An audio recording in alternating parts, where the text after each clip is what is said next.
মোবাইলের অসাধারণ অ্যাপটি আমার মোবাইলে ব্যবহার করছি। প্লে স্টোর থেকে অনেক কষ্টে খুঁজে অ্যাপটি বাহির করেছি। মোবাইলে নতুনত্ব চলে এসেছে। সবাই মোবাইল ব্যবহার করার সিস্টেম দেখে অবাক হয়ে যাচ্ছে। নিচের দিকে লঞ্চার সেটিংসে চাপ দিলে এখানে অনেক কাস্টমাইজ করার সেটিংস চলে আসে। আমি এখান থেকে যে কোনো থিমস ব্যবহার করতে পারবো। আকর্ষণীয় অনেক থিমস আছে। প্রতিদিন নতুন থিমস এখান থেকে ব্যবহার করে মোবাইলে নতুনত্ব নিয়ে আসতে পারবো।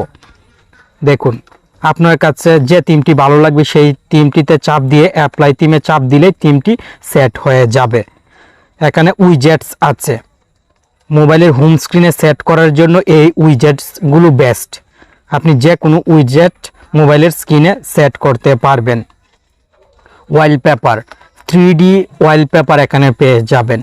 প্রত্যেকটি ওয়ালপেপার এত বেশি আকর্ষণীয়, আপনি নিজে ব্যবহার না করলে বুঝতেই পারবেন না। মোবাইলে এই ওয়ালপেপারগুলো অবশ্যই আপনি প্রতিদিন চেঞ্জ করে ব্যবহার করতে পারবেন।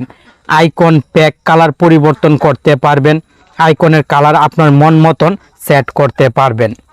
সেই সঙ্গে আপনি আইকন সাইজ পরিবর্তন করতে পারবেন। আইকন সেটিংসে চাপ দিয়ে আইকন সাইজ বড় ছোটো করে কাস্টমাইজ করে নিতে পারবেন।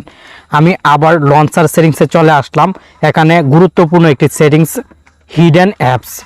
অনেকেই মোবাইল থেকে অ্যাপ লুকিয়ে রাখতে চান, কিন্তু মোবাইলে ডিফল্টভাবে অ্যাপ লুকিয়ে রাখা সেটিংস দেওয়া হয়নি।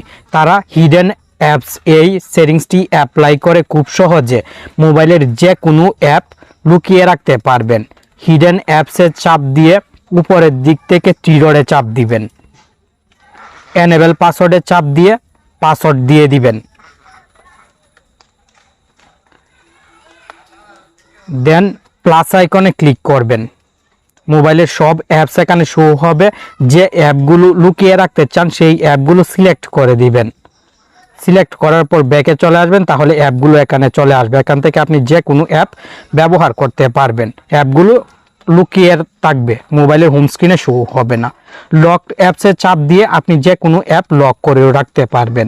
আশা করি এই অসাধারণ অ্যাপটি গুগল প্লে স্টোর থেকে আপনি অবশ্যই ইনস্টল করে ব্যবহার করবেন। অ্যাপটি ইনস্টল করার জন্য স্বাভাবিকভাবে প্লে স্টোরে চলে আসতে হবে। প্রতিদিন গোপন অ্যাপের সাথে পরিচিত হতে আপনার প্রিয় টেকন বাংলা চ্যানেলের সাথেই থাকবেন। মুড আর্ট লঞ্চার লিখে সার্চ করলে এই লোগোর অ্যাপটি পেয়ে যাবেন। লোগোটি দেখে সঠিক অ্যাপটি ইনস্টল করে ওপেন বাটনে চাপ দিবেন। অ্যাপের হোম পেজের নিচের দিকে লঞ্চার সেটিংস পেয়ে যাবেন। এই লঞ্চার সেটিংসে চাপ দিয়ে মেক ডিফল্ট লঞ্চারে চাপ দিবেন এবং মুড আর্ট লঞ্চারটি ডিফল্ট লঞ্চার হিসেবে সেট করে দিবেন। এখন ভিডিওর শুরুতে যেভাবে দেখিয়েছি আপনার মন মতন লঞ্চার সেটিংসে চাপ দিয়ে কাস্টমাইজ করে নেবেন। আশা করি আজকের ভিডিওতে যে অ্যাপটির সাথে পরিচিত হলেন, এই অসাধারণ অ্যাপটি আপনার কাছে অনেক ভালো লাগলো।